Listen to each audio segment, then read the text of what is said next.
कोई खुशबू नहीं लगाती। मुझे ऐसा लगता है जब से ये बुरगुज़ीदा बच्चा मेरे रहम में आया है, मेरा सारा जिस्म मुअत्तर हो गया है। ओहो, अल्लाह फरमा रहे हैं कि मुझे जो रब कहेगा फिर उसके तकाज़ों को पूरा करेगा, मेरे हराम को हराम समझेगा, मेरे हलाल को हलाल समझेगा।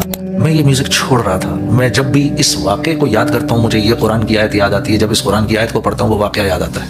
एक एक कदम मेरा मनो भारी हुआ था उस वक़्त। बस खुदा की कसम, अल्लाह की ज़ात के सिवा कोई नहीं था मेरे पास उस वक़्त। बड़ी जोर की लगी मुझे यार, बड़ी जोर की लगी। ऐसा लगा कि जैसे यहाँ से दिया उन्होंने छुरा मेरे अंदर। ओह, मुझे माफ़ कर दो यार, मुझे माफ़ कर दो, मुझे नहीं कहना चाहिए था। बस क्या करता, इकलौता बेटा है। मेरा दिल करता है कभी किसी ऐसे बाप से भी तो मिलूं जो बेटे को ये कहे कि बेटा मैं जानता हूं ये तेरी ख्वाहिश है, लेकिन मैं क्या करूं कि अल्लाह और उसके रसूल का हुक्म नहीं है। कहते हैं मैं कब मिलूंगा किसी ऐसे बाप से।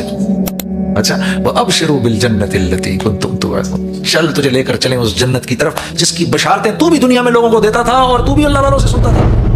कुरैश की औरतों ने नबी करीम सल्लल्लाहु अलैहि वसल्लम के दादा अब्दुल मुत्तलिब को जाकर इत्तला दी और कहने लगी कि आपकी जो बहू है वो एक बहुत जबरदस्त किस्म की खुशबू लगाकर काबे का तवाफ करने जाती है। और आप हज़रत आमना के बारे में फरमाया रज़ी अल्लाह ताला अन्हा के, वो एक अजीब सी खुशबू लगाकर जाती है और वहां मर्द भी तवाफ करते हैं। तो आप कुरैश के सरदार हैं, आपके तो जेब नहीं देता कि वो ऐसा करे। तो जावेद भाई इधर आ जाओ, इधर आके बैठो, इधर आ जाओ।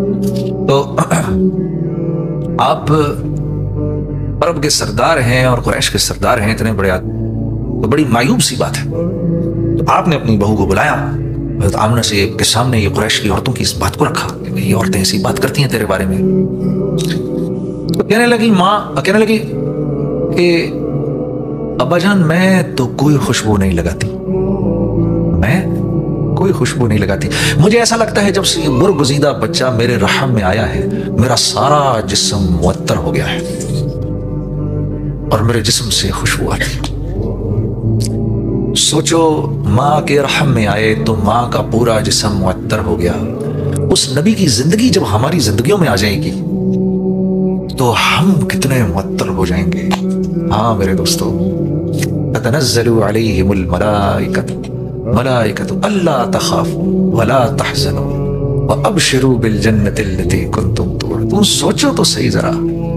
ओहो, अल्लाह फरमा रहे हैं कि मुझे जो रब कहेगा फिर उसके तकाज़ों को पूरा करेगा, मेरे हराम को हराम समझेगा, मेरे हलाल को हलाल समझेगा। हाँ, बच्चे आते हैं ना कभी कभार। मुझे याद है मैं ये म्यूजिक छोड़ रहा था। मैं जब भी इस वाक़े को याद करता हूँ मुझे ये कुरान की आयत याद आती है। जब इस कुरान की आयत को पढ़ता हूँ वो वाक़या याद आता है। मैं नया नया म्यूजिक छोड़ रहा था, हाँ, तो बड़ा सख्त हाल मेरे ऊपर आया हुआ था। कॉन्ट्रैक्ट्स थे मेरे और मैं लिटिगेशंस में से गुजर रहा था, क्योंकि जिनके साथ मैंने कॉन्ट्रैक्ट्स किए हुए थे वो मुझको इंसिस्ट कर रहे थे मैं कॉन्ट्रैक्ट्स पूरे करूं। फिर मैंने दाढ़ी रख ली थी, थोड़ी थोड़ी मेरी दाढ़ी आ गई थी, काफ़ी बल्कि आ गई थी। तो उनकी ये थी कि नहीं, हमको तो इस तरह नहीं करना, हमने तो पॉप सिंगर के साथ किया है कॉन्ट्रैक्ट। तो मैं जी मुश्किल में फंसा, रोज़ मरता था, रोज़ जीता था। एक एक कदम मेरा मनो भारी हुआ था उस वक्त। बस खुदा की कसम, अल्लाह की ज़ात के सिवा कोई नहीं था मेरे पास उस वक्त। और मैं समझ नहीं आती थी क्या करूँ। रोज़ कटना, रोज़ मरना। ज़ोहर की नमाज़ पढ़ के सलाम फेरा तो मेरे इस तरफ एक बुजुर्ग बैठे हुए थे, सफ़ेद दाढ़ी उनकी, वो आज भी मस्जिद में आते हैं, मैं मिलता हूँ उनसे। तो मुझे कहने लगे कि भाई जुनैद अस्सलाम वालेकुम। वालेकुम अस्सलाम, कैसे, ठीक ठाक है। कहने लगे सुनो मेरे बेटे की शादी है। मैंने कहा हज़रत मुबारक हो, आप बुलाएंगे तो आऊँगा। कहने लगे नहीं हाँ हाँ बताओगे, एक बात कहनी है तुम्हें। मैंने कहा ज़रूर कहें। थोड़ा सा पॉज किया, फिर कहने लगे देखो मेरा बेटा कह रहा था कि जुनैद जमशेद आपकी मस्जिद में नमाज़ पढ़ते हैं, तो अगर हो सके तो उससे कहेंगे जो मेरा हमारे घर में जो मेहंदी का फंक्शन है वो कर दे। वो ओए ओए ओए, बड़ी जोर की लगी मुझे यार, बड़ी जोर की लगी। ऐसा लगा कि जैसे यहाँ से दिया उन्होंने छुरा मेरे अंदर और उधर से निकाल दिया। अरे कम से कम चल तू तो ना बोल, इतनी बड़ी तेरी चिट्टी दाढ़ी, मैं रोज तेरे साथ नमाज पढ़ता हूँ। अच्छा, जब उसने ये बोला ना, उन्होंने ये बोला ना, तो मैं थोड़ी देर के लिए मेरी बहनों जम गया। जैसे जम नहीं जाता है, मैं जम सा गया ऐसे, जैसे बिल्कुल टिकटिकी बांध के उनको देखना शुरू हो गया कि यार बाकी इन्होंने ये बात कही है मुझे। तो उन्हें एकदम एहसास हुआ कि वो क्या कह गए। अल्लाह वाले थे, हाँ, यही अल्लाह वालों की शान होती है, एकदम अपनी गलती करके फौरन उनको एहसास हो जाता है, उनको एकदम एहसास हो, मुझे कहने लगे ओह मुझे माफ कर दो यार, मुझे माफ कर दो, मुझे नहीं कहना चाहिए था।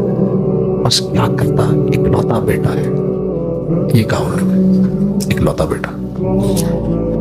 तो मैंने उनकी शर्मिंदगी मिटाने के लिए कि वो शर्मिंदा ना हो, मैंने कहा अच्छा हजरत, वो तबलीग वालों का जो मशहूर और मारूफ मकुला, इसका मतलब है असी कदी नहीं करना इसका मनु कि मैं जी मशवरा करता हूँ। भूल जाओ, कोई आपको तबलीग वाला ये कहना जी मैं अच्छा मैं आपको मशवरा करके बताता हूँ, भूल जाओ, उसने कभी नहीं करना उस काम को। तो यानी वो भी जानते थे कि मैं, इसका मतलब ये मैंने नहीं करना, लेकिन वो ये जानते थे इसने मेरी सुबकी को बचा लिया, इसने मुझे शर्मिंदा नहीं किया। इसने कहा हाँ मशवरा कर ले। और मैं गया हाफिज अब्दुल रशीद सूरती साहब के पास, मैंने जाकर कहा हाफिज साहब ये हुआ मेरे साथ। तो ऐसे उनकी गर्दन ऐसे नीचे चली गई। मैं उस जमाने में उनसे जुड़ा कर, आज भी हमारे कराची के अमीर हैं तबलीग के, उस जमाने में तो बहुत मेरा ख्याल रखते थे, हर बात उनके सामने जाकर रखनी। ऐसे नजरें नीचे, ऐसे सर नीचे चला गया, यूं जो सर उठाया था, मोटे मोटे आंसू आंखों से, एकदम जलाल में आ गए। तो मेरा दिल करता है कभी किसी ऐसे बाप से भी तो मिलूं जो बेटे को ये कहे कि बेटा मैं जानता हूं ये तेरी ख्वाहिश है, लेकिन मैं क्या करूं कि अल्लाह और उसके रसूल का हुक्म नहीं है। कहते मैं कब मिलूंगा किसी ऐसे बाप से। तो ये है इन्नल्लज़ीना क़ालू रब्बुनल्लाह सुम्मा इस्तक़ामू। जम भी गया बेटा मैं नहीं कर सकता, अल्लाह की तरफ से इजाजत नहीं है, मैं नहीं कर सकता बस। तो कैसे फिर जब वो दुनिया से जाएगा, फरिश्ते कहेंगे अल्लाह तखाफू वला तहज़नू, कोई खौफ ना कर। खौफ किस चीज का होता है? खौफ होता है इस बात का मैं कहां जा रहा हूं, मैं कहां जा रहा हूं। ये मुकद्दस जब मैं, इसने मुझे बोला कि आपने आना है, मैंने से पहली बार पूछा, मैंने पहले ये पूछा मैं कहां आ रहा हूं भाई। उन्होंने कहा सिडनी। अच्छा, पहले मैंने सिडनी को गूगल करता रहा मैं घंटों कि भाई मैं किसी ठीक जगह जा रहा हूं। मैं ठीक है, सेटिंग मेटिंग ठीक है, मैं रहूंगा किधर, क्या होगा। ये खौफ पहला। वला तहज़नू, गम होता है किसी चीज को छोड़ने का। तो फरिश्ते कहेंगे अल्लाह तखाफू वला तहज़नू, अरे मट्टी है, मट्टी छोड़ के जा रहा है, भूल जा इसको, बीवी बच्चों की फिक्र ना करना, अल्लाह ने सारे फैसले कर दिए उनके लिए, तेरी तो 7 नस्लें पलेंगी, तू फिक्र मत कर। तो एकदम ऐसे हो जाते हैं, ओए अच्छा वो अबशिरू बिल जन्नति अल्लती कुंतुम तुअदून, चल तुझे लेकर चलें उस जन्नत की तरफ जिसकी बशारतें तू भी दुनिया में लोगों को देता था और तू भी अल्लाह वालों से सुनता था। जो कुछ सुना गया अल्लाह पाक इस पर अमल करने वाला और आगे लोगों तक पहुंचाने वाला बनाए। मज़ीद इस्लाही बयानात के लिए हमारा यूट्यूब चैनल ब्यूटीफुल बयान JJ को सब्सक्राइब करें और वीडियो को लाइक करें। जज़ाकल्लाहु खैर।